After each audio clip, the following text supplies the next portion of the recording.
भगवान का काम करने के लिए शिष्य को गुरु से ज़्यादा बलशाली होना चाहिए। ये कैसे संभव है? शिष्य तो गुरु से बल लेता है।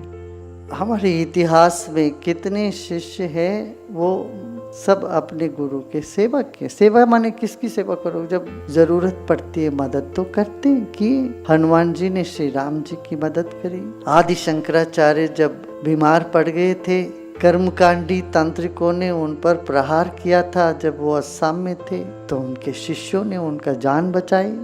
भगवान बुद्ध ने इतना जो विशाल काम किया, उनका मदद करना माने क्या है?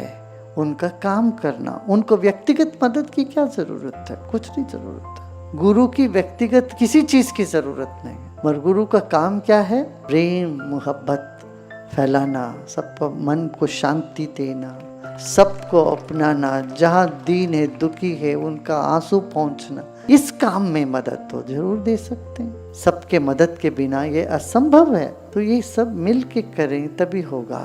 वहाँ पर सबकी मदद की जरूरत है। तब आप तो लोग बलशाली होनी चाहिए। छोटी छोटी बातों में रोते बैठे रहे, हम तुम्हारी आंसू पहुँचे कि तुमको भेजे औरों को आंसू पहुँचने?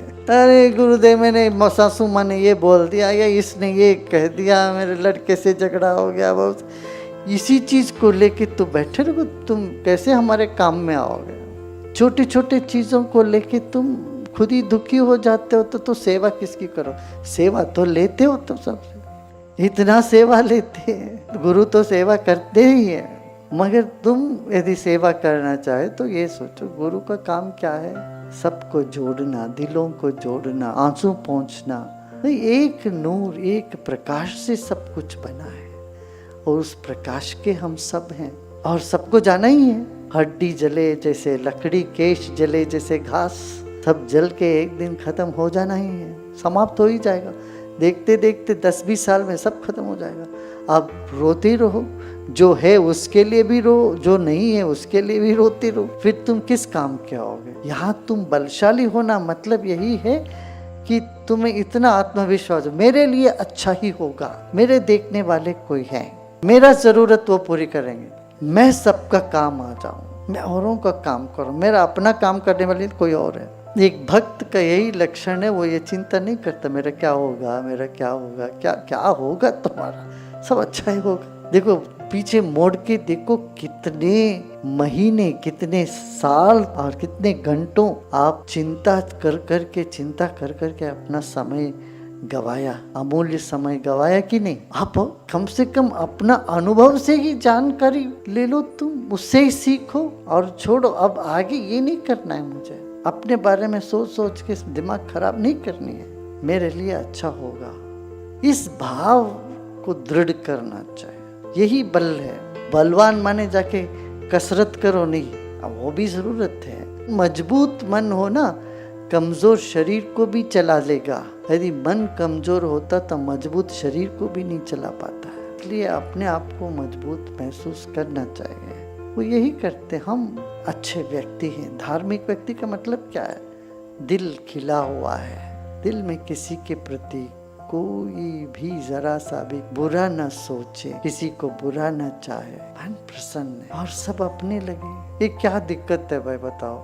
शादी होते ही दो परिवार जुड़ जाती है, सिर्फ वहाँ शहनाई बजी या मंगनी हुई तभी हो गए। अरे वो हमारे संबंधी है, उससे पहले पता ही नहीं था कौन थे वो। एक दिन में हम नाता जोड़ देते हैं एक कर्मकांड करके, वो भी किसी और का संबंध हो, अपना तो जुड़ ही जाता है। भाई के, बहन के, चचेरे भाई के, उनके सासू के, उनके क्या क्या संबंध कहाँ से कहाँ लंबा खींच लेते हैं, फिर उनको अपना मान लेते हैं। ऐसे दुनिया में जितने भी है सब अपने ही है भाई। पता नहीं तुम क्या रहे होगे पिछले जन्म में, कितने जन्म लेके आए, पहले थोड़ी ना हुए। क्या क्या थे, कौन सी जात के थे, कौन से धर्म के थे, क्या पता। तुम घूम रहे होते, पता नहीं कितने तुम्हारे पोते नाते कोई मुसलमान होंगे, किसी और जन्म के पोते नाते कोई सिख होंगे, कोई ईसाई होंगे, कोई ब्राह्मण होंगे, कोई वैश्य होंगे, कोई अलग अलग जात के भी हो सकते हैं। हम इस तरह से देश में बटे हुए हैं जातियों के नाम से।